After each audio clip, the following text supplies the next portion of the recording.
એક સત્યને ઢાંકવા માટે થઈ અને તમારે બીજા 100 સત્યને અસત્યમાં પરિણમવા પડશે.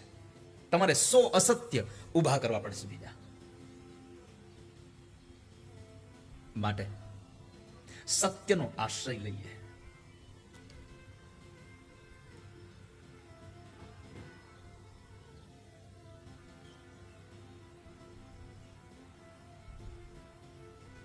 સત્યની ઉપાસના કરીએ.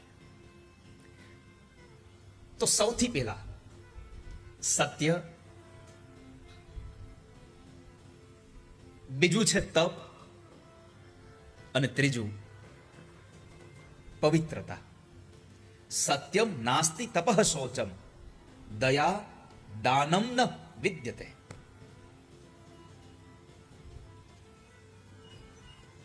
દયા દાન, આ સંસારમાંથી લોકોને દયા ઉતરી ગઈ છે. સંસારમાં લોકો દાન દેતો બંધ થયો છે. દાનનો એક અર્થ એવો ન લેશો કે ખાલી પૈસા જ દેવામાં આવે ને દાન કહેવાય. ક્યારેક ક્યારેક તમે કોઈ માણસના કોઈ એવા સમયમાં સારા શબ્દોનું દાન કરી દો તો એ તમારું વાણીનું દાન થઈ જાય. આ દુનિયામાં ક્યારેક ક્યારેક માણસને પૈસા આપવાથી ઉભો ન કરી શકાય, એવા માણસને સારા શબ્દો બોલવાથી ઉભો કરી શકાય.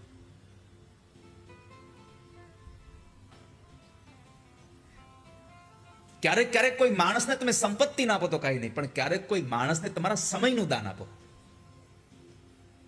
અહીંયા આજે તમે જેટલા લોકો બેઠા છો ને બધા જ લોકો આયોજક પરિવારને તમારા સમયનું દાન દેવા માટે આવ્યા છો. આ તમારી એક આહુતિ છે યજ્ઞમાં.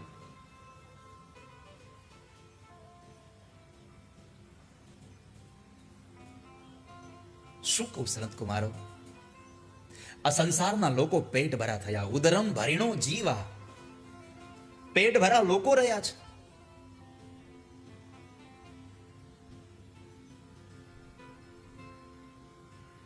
અને પોતાના સ્વાર્થને ખાતર મીઠું મીઠું બોલે છે,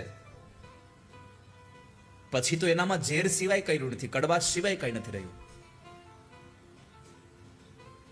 સનત કુમારોએ વળી પાછું પૂછ્યું કે નારદ, આ બધી ગોળ ગોળ વાતો કરો છો,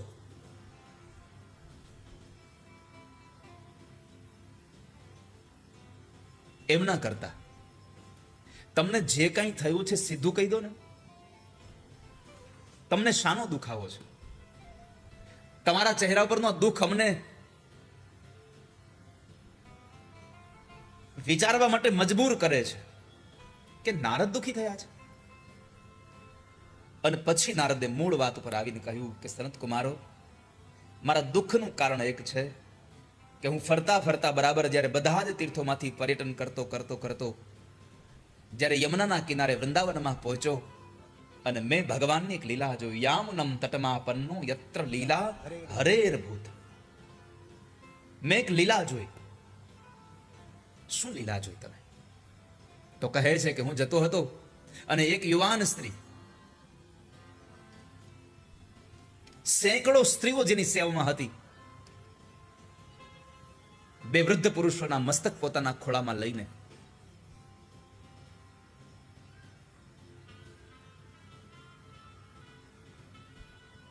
બધા લોકો કુતૂહલ સાથે ત્યાં જતા હતા. મને પણ થયું કે લાવ શું છે, જરા જોવા દે.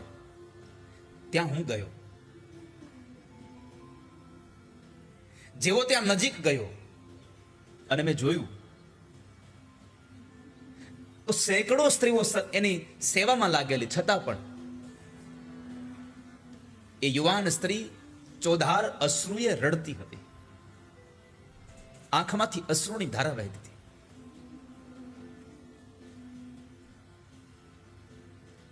આનો અર્થ એ થયો કે તમને આ સંસારમાં સુખ આપવા માટે બીજું કોઈ સક્ષમ નથી તમારા મન સિવાય.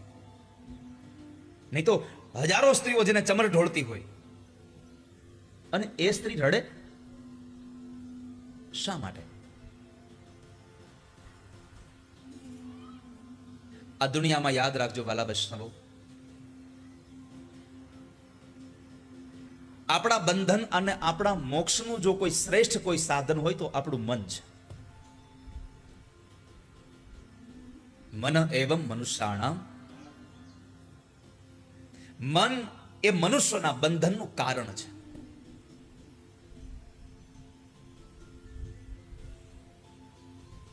આપણે જ આપણા મનથી બંધાયેલા છીએ અને આપણે જ આપણા મનથી સ્વતંત્ર છીએ.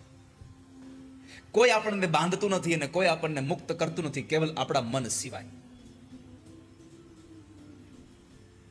આ જ આપણને બાંધી રહ્યું છે.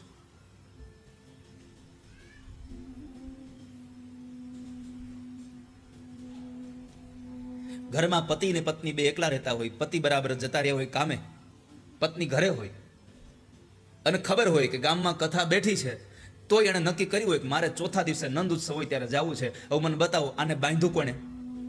આગળના 3 દિવસ અહીંયા નહીં આવવા માટે બાંધ્યું કોણે એને? પતિએ તો ના પાડી નથી. આપણા બધા જ બંધનો આપણું મન નાખે છે આપણને, બીજું કોઈ નહીં.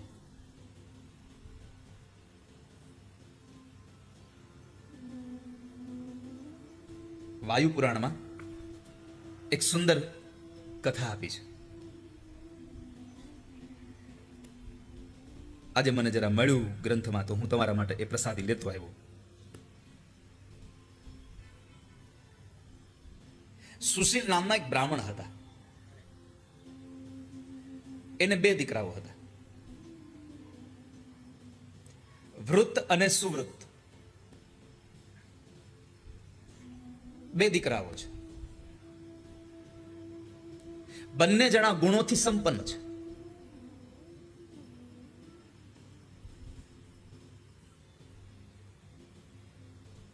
કેટલાય પ્રકારની વિદ્યાઓથી સંપન્ન છે.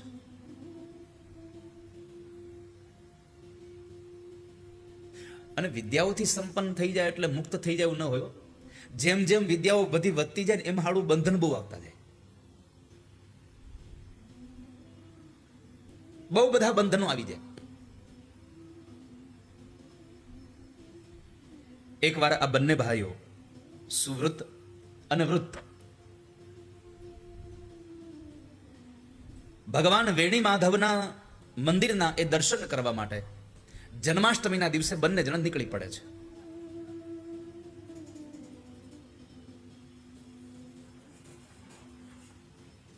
થોડું દૂર છે મંદિર, એટલે ચાલીને નીકળ્યા બંને. પણ એ સમય બરાબર શ્રાવણ મહિનામાં અનરાધાર વરસાદની વૃષ્ટિ થઈ. અને હવે તો વરસાદનું કઈ નક્કી નથી, કઈ આવે. હાથીભાઈ, હવે તો કઈ વરસાદનું નક્કી જ નથી ને.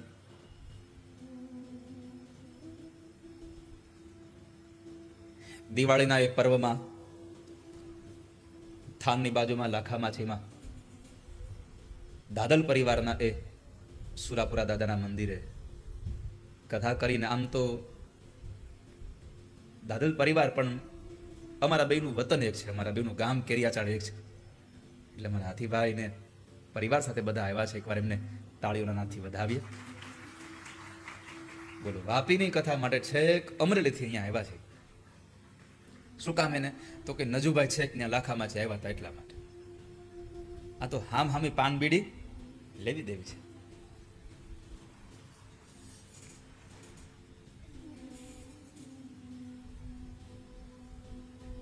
શ્રાવણ મહિનો હતો એટલે વરસાદ હતો. હવે તો ઋતુએ ભૂલી ગઈ છે આપણે કઈ જવાનું છે.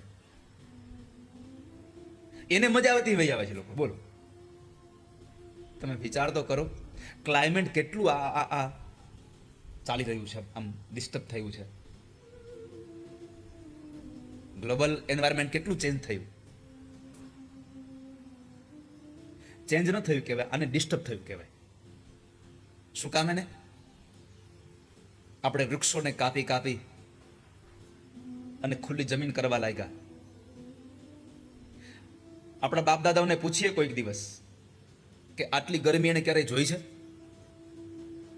તરત કહેશે આટલી ગરમી નથી જોઈ અમે. 45 ડિગ્રી અમે નથી જોઈ. કેમ?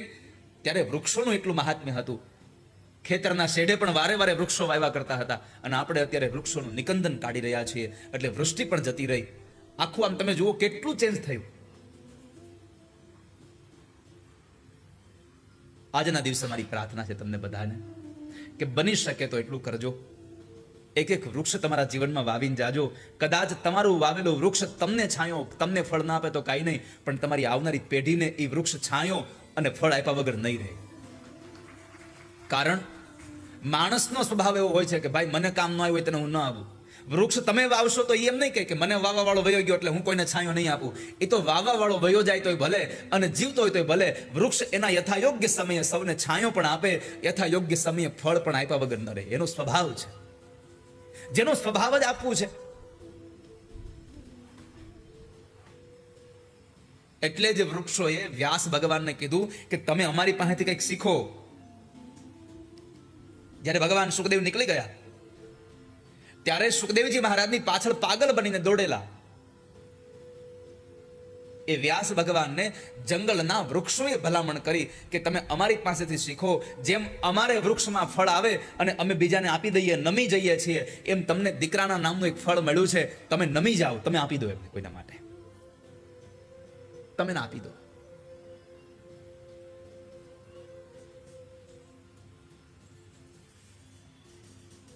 તો સુવ્રત અને વૃત આ બંને જણા વેણી માધવના દર્શન માટે નીકળેલા, જન્માષ્ટમીના પર્વના મહોત્સવના દર્શન માટે નીકળેલા.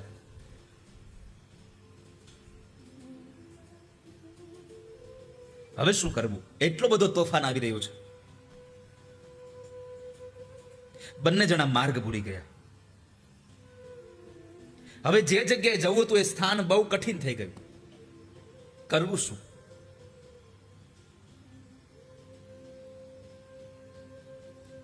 એમાં જે મોટો ભાઈ હતો સુવ્રત, એણે પોતાના નાના ભાઈ વૃત્તને કહ્યું કે હવે શું કરીશું? ત્યાં બરાબર બંને જોયું તો સુરત જોવે છે તો એક ગણિકાનું ઘર જોયું.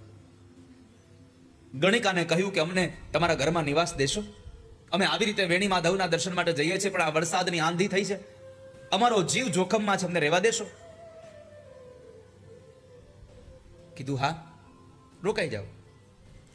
સુવૃત પોતાના ભાઈ વૃત્તને કહે છે કે આપણે બંને ભાઈઓ અહીંયા આ ગણિકાના ઘરમાં રોકાઈએ. વૃત્તે કહ્યું ના હો, હું તો વેણી માધવના દર્શન માટે નીકળું છું, હું ત્યાં જ જઈશ, હું નહીં રોકાવું.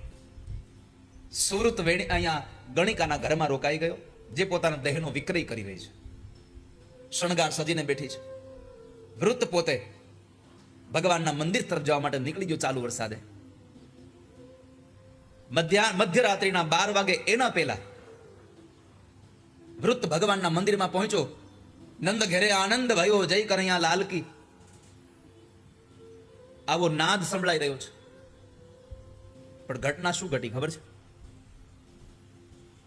અહીંયા વૃત્ત મંદિરમાં આવીને ભગવાનના મંદિરમાં નંદ ઘેરે આનંદ ભયો થતો હતો. એવા સમયે મનથી વિચારે છે કે હું ખોટો અહીંયા આવ્યો, મારો ભાઈ પેલી ગણિકાના ઘર રોકાઈ ગયો, હું ત્યાં રોકાઈ ગયો તો સારું હતું.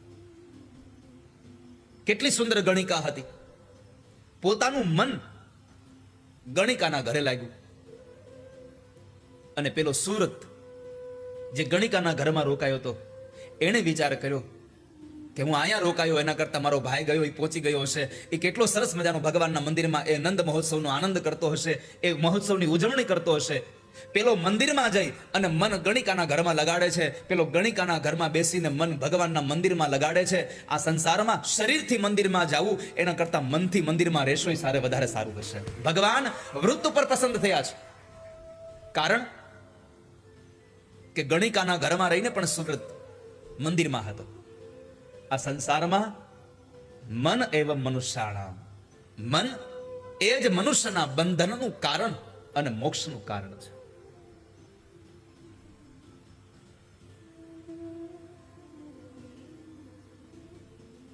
શું જોયું તમે?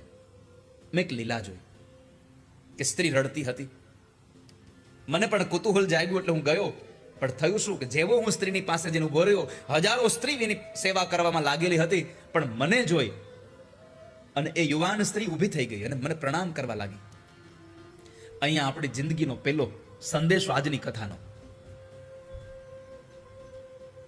ઐશ્વર્યથી સંપન્ન છે સ્ત્રી, કારણ કે નોકર ચાકર ત્યારે જ હોય જ્યારે સંપત્તિ ખૂબ હોય.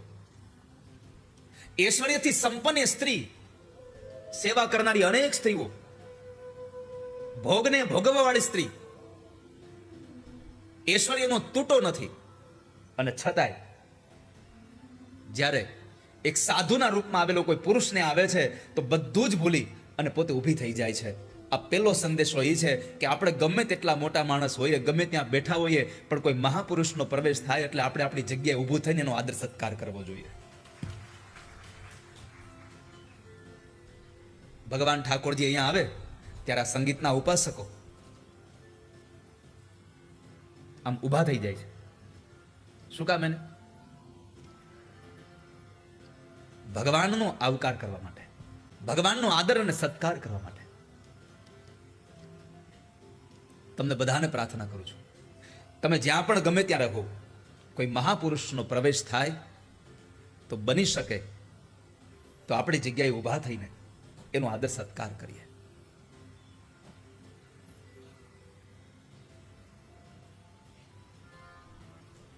નારદ કહો તો ખરા, શું થયું પછી? તો કહે છે એની પાસે ગયો એટલે ભક્તિએ મને પ્રાર્થના કરી. પેલી સ્ત્રી મને કર કરે છે, નીકળે મને એક ક્ષણમાં એક વાર્તા ન નીકળે. પણ કહેવાયું છે, શાસ્ત્રો એમ કહે છે, પુરાણો એમ કહે છે, ગ્રંથો એમ કહે છે કે સાધુની એક ક્ષણ પણ જો મળી જાય તો દુષ્ટ માણસનું જીવન પરિવર્તન કરવાની તાકાત ધરાવે છે. સાધુનો એક ક્ષણ મળી જાય એટલે જ ગોસ્વામી તુલસીદાસજી મહારાજ લખે, એક ઘડી આધી ઘડી આધી મેં પુનિયાદ, તુલસી સંગત સાધુ કી કટે કોટી અપરાધ. આ સંસારમાં કોઈ માણસ એક ક્ષણનો પણ સત્સંગ કરે તો એનું જીવન પરિવર્તિત થઈ જાય. અને આ સંસારમાં કોઈ પણ માણસ એક ક્ષણનો કુસંગ કરે તો એનું માણસનું જીવન હરામ થઈ જાય. સંગમાં ખૂબ ધ્યાન રાખવું. કોઈનો સંગ કરો ત્યારે ધ્યાન રાખજો કે હું સંગ કેવાનો કરું છું. આપ ઉભા રહો, એક ક્ષણ માટે રોકાઈ જાઓ. મને એવું લાગે છે કે તમારા શબ્દોથી મને શાંતિનો અનુભવ થશે. નારદે પૂછ્યું, તમે કોણ છો? સ્ત્રી કહે છે કે મારું નામ ભક્તિ છે. તમારા ખોળામાં આ બે દીકરાઓ કોણ છે? આ મારા બે દીકરાઓ જ્ઞાન અને વૈરાગ્ય છે. નારદજીને આશ્ચર્ય થયું, મા યુવાન અને દીકરા વૃદ્ધ, આવું કઈ રીતે બની શકે? આવું તે હોતા શકે? પણ આ કલીના પ્રભાવની કથા છે.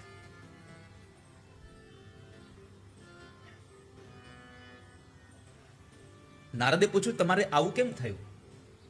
ભક્તિ મહારાણી પોતાનો વૃત્તાંત બતાવે કે હું દ્રવિડ દેશમાં ઉત્પન્ન થઈ, કર્ણાટકમાં મોટી થઈ, મહારાષ્ટ્રના અનેક ક્ષેત્રોમાં ચાલતા ચાલતા હું આવી અને ગુર્જરમાં આવી તો હું જીર્ણ બની.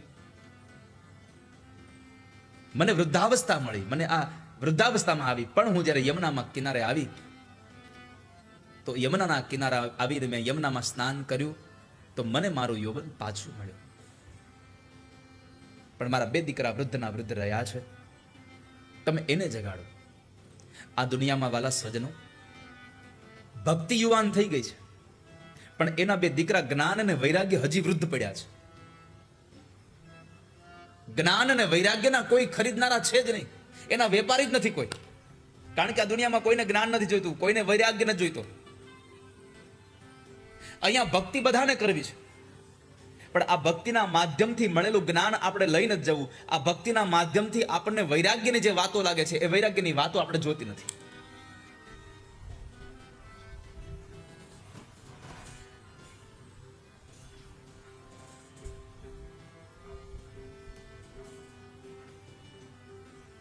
મારા દીકરા બંને જણા વૃદ્ધ રહ્યા, હું યુવાન થઈ.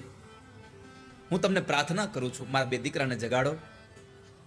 જો તમે મારા દીકરાઓને નહીં જગાડો તો ઇદમ સ્થાનમ પરિત્યજ્ય વિદેશમ ગમ્યતે મયા.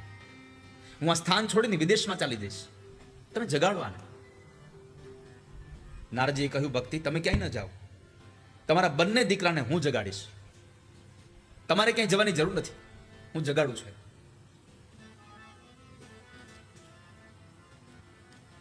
ભાગવતજીમાં લખ્યું છે કે નારદજીએ જ્ઞાન અને વૈરાગ્યના કાનમાં ગીતાજીના શ્લોક ગાયા, વેદના મંત્રો ગાયા.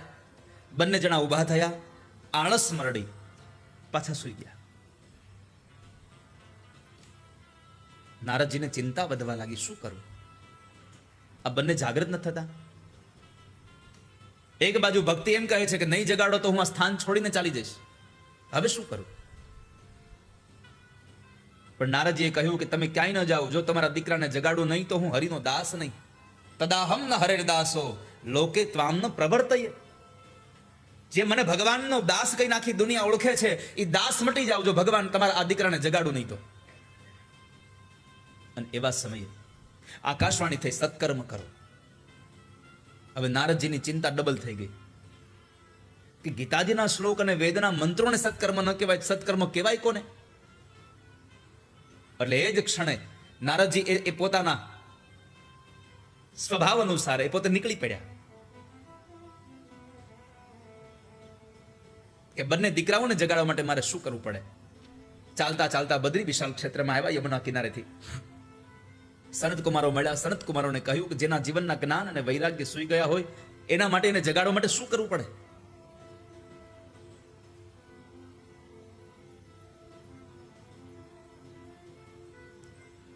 એના માટે એક જ ઉપાય છે નારદ, તમે સત્કર્મ માટે થઈને ભાગવતની કથા કરો, એને તમે સત્સંગ કરાવો.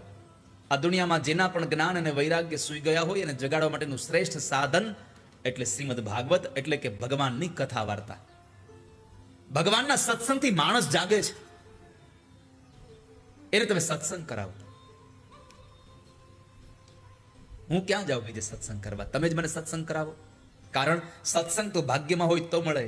આશમ વિધાય હિ તદો દયતે વિવેક. આ સંસારમાં વિવેકની વૃદ્ધિ કેવલ સત્સંગથી થાય છે.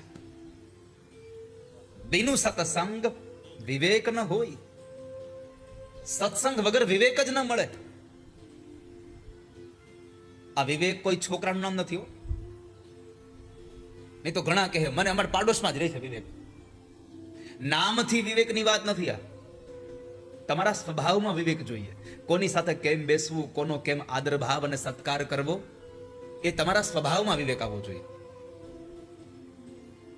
કઈ જગ્યાએ કેમ બેસવું જોઈએ એનું તમને જ્ઞાન હોવું જોઈએ. હું બીજે ક્યાં જાઉં? સનત કુમારો, તમે જ મને કથા સંભળાવો ને.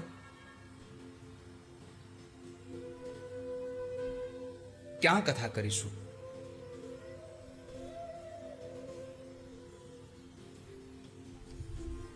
બહુ બધા ક્ષેત્ર જોયા.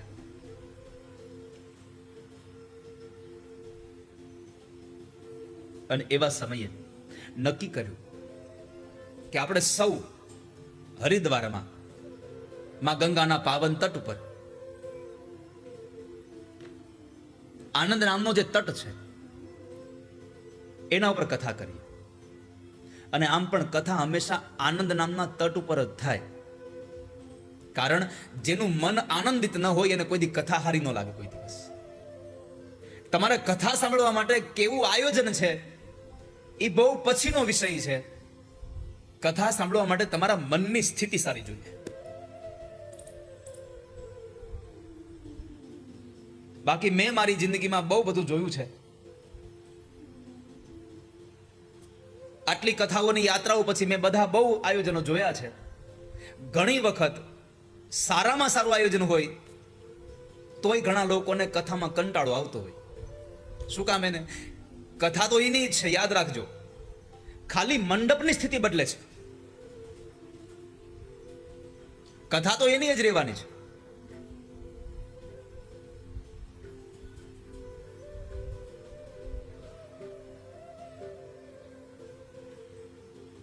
તમે કદાચ તમને લાગતું હોય તો તમે આના પહેલાની જ કથા ગઢ શીશામાં કરી, આ લાખા માસીમાં કથા કરી, આ બધી કથાના તમે વિડીયો જોશો ખબર પડશે કેટલું માણસ, કેટલા મોટા મોટા મંડપ. આઈના કરતા તો કેટલોય મોટો મંડપ હશે ત્યાં.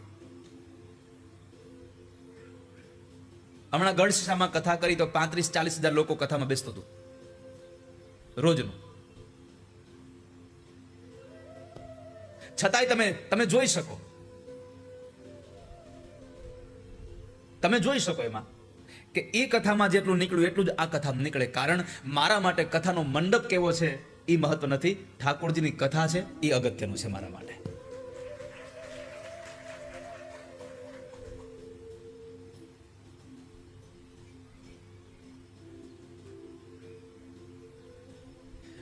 લાખામાચીમાં તો રોજ મંડપ નાખવો પડતો હતો. હા, રોજ જેટલો નાખે એટલું ઘટે. કારણ કે દાદલ પરિવારે આમંત્રણ જેટલું ભાવથી આપ્યું હતું કે લોકોને 7 દિવસમાં એક વખત તો આવવાની ફરજ પડતી હતી.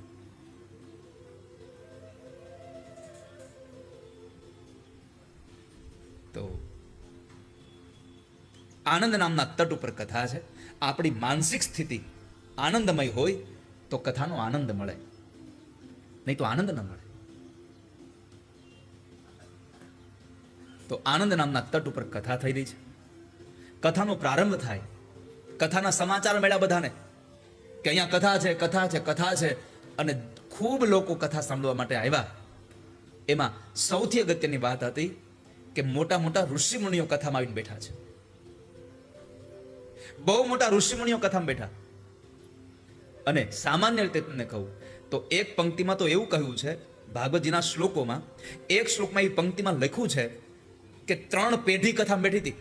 પરાશર મુનિ કથામાં બેઠા હતા, એના દીકરા વ્યાસ ભગવાન કથામાં બેઠા હતા, અને વ્યાસના દીકરા શુકદેવ, આ ત્રણેય કથામાં એક હારે બેઠા હતા. આ શ્લોક આપણને બધાને ઉપદેશ કરે છે કે કથામાં ખાલી વડીલો ન જવાનું, કથામાં વડીલો આવે, યુવાનો આવે, અને બાળકો પણ કથામાં આવવા જોઈએ સાથે. મેં વારે વારે કહ્યું છે કે આ સંસારમાં અત્યારે સંપત્તિના ખૂબ પ્રભાવથી ખૂબ મોટા મોટા મંદિરો નિર્માણ થઈ રહ્યા છે. અને જ્યારે જ્યારે મંદિરો નિર્માણ થાય, જ્યારે જ્યારે પ્રતિષ્ઠાઓના બોર્ડ વાંચીએ, અમે રાજી થઈએ છીએ કે ચાલો સનાતનનો એક આધાર વધી પાછો મજબૂત બન્યો, સનાતનને એક ટેકો પાછો વધારે મળ્યો, અમે રાજી થઈએ છીએ. પણ ચિંતા અમને એક જ વાતની સતાવ્યા કરે છે કે મંદિરો નિર્માણ થશે તો સનાતન ટકી જશે, એવી ખોટી ઘેલછામાં રહેવાનું બંધ કરીએ. મંદિરો નિર્માણ થશે તો સનાતન ટકી જશે, આવા મોટખોટા વહેમમાં જીવવા કરતા મંદિરો નિર્માણ થાય એની સામે મંદિરોમાં જનારો વર્ગ નિર્માણ થાય એની પણ બહુ આવશ્યકતા છે. મંદિરે જવા વાળા જ નહીં હોય તો મંદિરને શું કરશો તમે? આમાંથી કેટલા લોકો એવા છો કે રોજ મંદિરે જાવ છો? હાથ ઊંચો કરો લો. રોજ મંદિરે જતા હોય જોઈ લો. જેટલા હાજર છે એમાંથી 2% હાથ ઊંચા થયા. કેટલા? મંદિરની પ્રતિષ્ઠા થાય ત્યારે આપણે રોજ ને 3 દિવસ ત્યાં જઈએ છીએ. પછી મારી પ્રાર્થના છે તમને બધાને, તમે ગમે તે ધર્મમાં બિલીવ કરતા હો, તમે ગમે તે સંપ્રદાયમાં તમે જોડાયેલા હો, તમારા સંપ્રદાયનું મંદિર કદાચ તમારા ઘરથી દૂર હોય તો ન જાવ તો કાંઈ નહીં, ત્યાં અઠવાડિયે એકવાર જાજો, પણ તમારા ઘરની નજીકમાં નજીક જે મંદિર હોય મંદિરમાં દિવસમાં એક વખત દર્શન કરવા જાજો. નિત્ય ભગવાનના મંદિરમાં જાજો.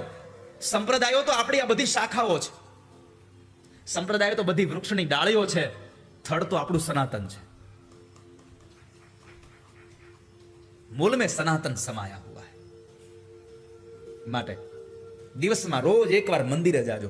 ઘણા તો ઘરના મંદિરમાં નહીં જતા હોય, બહારના મંદિરની વાત તો બહુ આખી છે. ઘરમાં મંદિરમાં દીવાબત્તી નહીં કરતા હોય, પણ દીવાબત્તીના સમય આપણે હાજર હોય તો દીવાબત્તી કરીએ. સવારે ઉઠીએ મોડા એટલે દીવાબત્તીનો સમય વિયો ગયો હોય એટલે ઘરવાળાએ કરી લીધો હોય. રાત્રે આવીએ મોડા એટલે એ સમય ઘરવાળાના હાથમાં એટલે એને કરી લીધા હોય દીવાબત્તી. આપણે તો દીવાબત્તીના નામે નથી જતા મંદિરમાં. આજ મારી વ્યાસપીઠ તમને કરબદ્ધ પ્રાર્થના કરે છે કે 24 કલાકમાં એક વખત તમારા મંદિરમાં તમે જઈને ભગવાનની સામે ક્ષણ માટે ઉભા રહેજો. 1 મિનિટ માટે તમે એની સામે ઉભા રહેજો બસ. અને તમે રોજ એની સામે ઉભા રહ્યો, ક્યારેક તમારો સમય આવશે ત્યારે ઠાકોરજી તમારો સામે એનું ઉભો રહેશે. તમે રોજ એની સામે ઉભા રહો.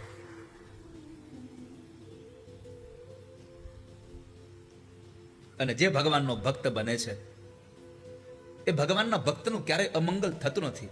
મહાભારતના અનુશાસન પર્વમાં એક વાક્ય લખ્યું છે, ન વાસુદેવ ભક્તાનામ અશુભમ વિદ્યતે ક્વચિત.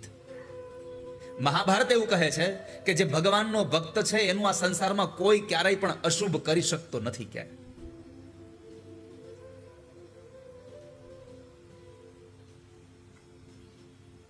તો 3 પેઢી કથા સાંભળવા બેઠી છે.